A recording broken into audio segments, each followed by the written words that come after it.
சில மாதங்களுக்கு முன்பு நடந்த சம்பவம் இது. நான் கல்கத்தாவுல இருந்து சென்னைக்கு சென்றேன். நான் என் கல்லூரி நாட்களை முடிச்சிட்டு சென்றேன். கல்கத்தா ஏர்போர்ட் சென்று ஒரு பெரிய வரிசையில் நின்று கொண்டிருந்தேன். ரொம்ப பெரிய வரிசையாக இருந்ததால அங்க இருந்த சேர்ல அமர்ந்திருந்தேன். அங்கு ரொம்ப நேரம் காத்திருந்த பெண் வரிசையில் சென்று நின்றேன். அங்க ஒரு பெண் என்னை பார்த்துக்கிட்டே இருப்பது போல இருந்துச்சு. ஒரு வினாடி திரும்ப பார்த்துட்டு போனேன். பின் வரிசையில் இருந்து டிக்கெட் வாங்கிட்டு உள்ள சென்று என் இருக்கையை நோக்கி அமர்ந்தேன். அந்த பெண் என் சீட்டுக்கு பக்கத்துல அமர்ந்திருப்பத பார்த்தேன். என் சீட்டு நடுவில் இருந்தது. அவ நடபாதை ஓரமா அமர்ந்திருந்தா. என் பைய மேல வச்சுட்டு உள்ள செல்றதுக்கு கொஞ்சம் நகருங்கன்னு சொன்னேன். அவ லேசா நகர நான் உள்ள சென்று அமர்ந்தேன். அவ ஸ்லிம்மா இருந்தா. நல்ல அழகு. அவ கண்கள் நன்றாக இருந்தது. முட்டை கண்ணு. அவ பார்க்க ஒரு மாடல் போன்று இருந்தா. பொதுவா காரணம் இல்லாம நான் யார்கிட்டயும் பேச மாட்டேன். ஆனா அவளிடம் பேச ஆசையா இருந்துச்சு. அவ அழகிய முகத்தை நான் பார்த்துக்கிட்டே இருந்தேன். திடீர்னு என்னிடம் ஏதோ பேச ஆரம்பிச்சா. நீங்க கல்கத்தாவான்னு கேட்டா. இல்ல இல்ல, நான் சென்னை, இங்க படிப்பதற்காக வந்தேன்னு சொன்னேன். இருவரும் ஆங்கிலத்திலேயே தான் பேசிக்கிட்டு இருந்தோம். ம் உங்களை நான் வரிசையில இருந்தே பார்த்துட்டு தான் வந்தேனா. நீ ரொம்ப அழகா இருந்தேன்னு சொன்னா. எனக்கு ஒரு டவுட்டு, அவ பெங்காலி தானான்னு. இருவரும் பேசிக்கிட்டு இருந்தோம். நான் சென்னையில 7 ஆண்டுகளாக வசிக்கிறேன். நான் அங்கதான் வேலை பார்க்கறேன். கரஸ்ல தான் நான் படிச்சிட்டு இருக்கிறேன். அவளிடம் பேசும்போது அவள் ஒரு வேலை தேடி சென்னை வருவதாக சொன்னா. அவ ஒரு கம்பெனியில சேர போகுவதாகவும் சொன்னா. எனக்கு சென்னை ரொம்ப புதுசு. எனக்கு கொஞ்சம் உதவி செஞ்சா நல்லா இருக்கும்னு கேட்டா. நானும் சரின்னு சொல்லிட்டு விமானத்துல சாப்பிட்டு முடிச்சோம். சென்னையில விமானம் நிற்க இருவரும் எழுந்து பையை எடுத்துக்கிட்டு வெளியே வந்தோம். அவளிடம் கொஞ்சம் முன்னாடி இருக்க அவள் வழியாகத்தான் என் இடத்துக்கு போக முடியும்.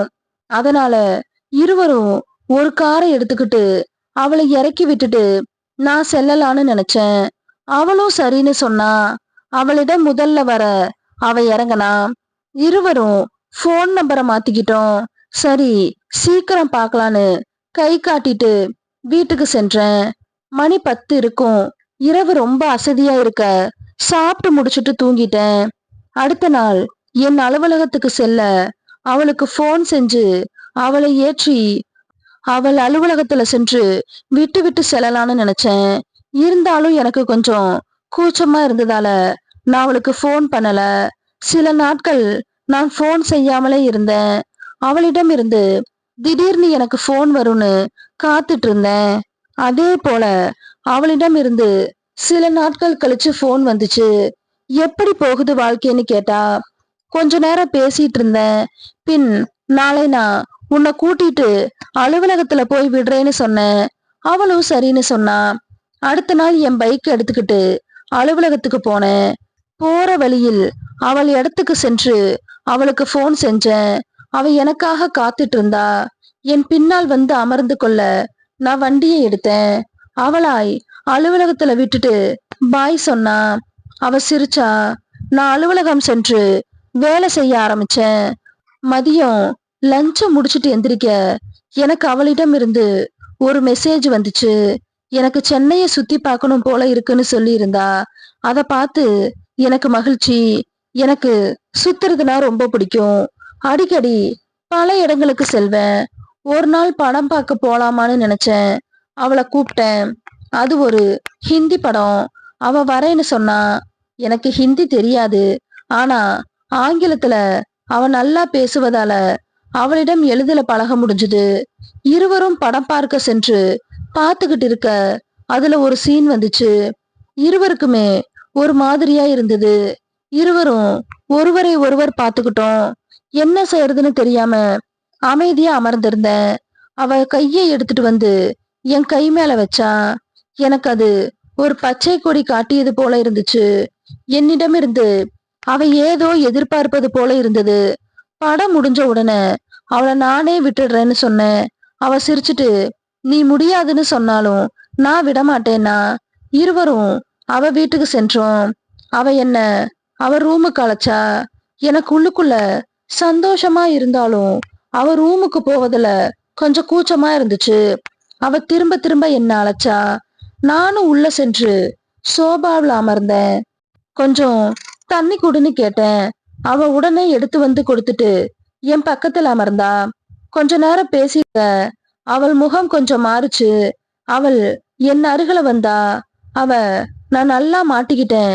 என்ன செய்யறதுன்னு அந்த சமயத்துல புரியவே இல்ல. அவளை பார்த்து சிரிச்சுட்டேன். அவ நான் என்ன நினைக்கிறேன்னு கவலைப்படாம எனக்கு ஒண்ணு கொடுத்தா. ஒரு பெங்காலி பொண்ணு இப்படி நம்மளிடம் பேசுறதுன்னு எனக்கு புரியாத ஆனந்தமா இருந்துச்சு. இருவரும் 10 நிமிஷம் சோபாவில் அமர்ந்து பேசிட்டு இருந்தோம். அவளுக்கு அது மேலும் தேவைப்பட்டது போல இருந்தது. அத பேசிக்கிட்டே இருந்தனா. ரொம்ப நேரம் விளையாடிட்டும் இருந்தோம். அவள் பின் எழுந்து நின்றா. நன்றாக பேசிட்டு இருந்தோம். அங்கு வெகு நேரம் இருந்துட்டு அப்புறம் நான் கிளம்பிட்டேன். அதன் பின் அடிக்கடி அவளை பார்த்து பேசுவது, அவளுடன் சந்தோஷமாக இருப்பதுன்னு இருந்தேன். சில நாட்கள் கழிச்சு அவள் இன்னொரு நார்த் இந்தியன் பெண்ண எனக்கு அறிமுகப்படுத்தி வச்சா. நன்றி.